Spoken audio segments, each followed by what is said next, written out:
This is a table saw. That circular blade spins at over 3,000 RPM, and if things go wrong, they can go seriously wrong. This invention, the Sawstop table saw, can help prevent serious injuries. Let's see how. We designed this saw to be the safest table saw ever built. I think of it like seat belts or an airbag for table saws. The mechanism is very sophisticated, but the technology behind it's actually quite simple. The blade carries a small electrical charge. This charge is continuously monitored by a digital signal processor.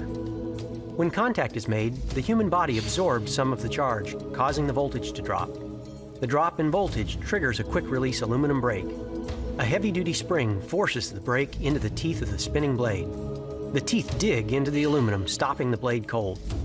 The blade's momentum forces it to retract below the table, and the motor is automatically shut off. Once more in slow motion, and again in regular speed. This is the culprit that tripped my Sawstop. It's part of a hockey stick. Hockey sticks are made of carbon fiber, and they are conductive. Amazingly, that's the only scar left on this stick before the safety mechanism tripped. Here's the actual safety mechanism and blade from that incident. You can see where the blade cut into the aluminum and stopped suddenly. The aluminum is even melted onto the blade. All of that happened in about 0.02 of a second.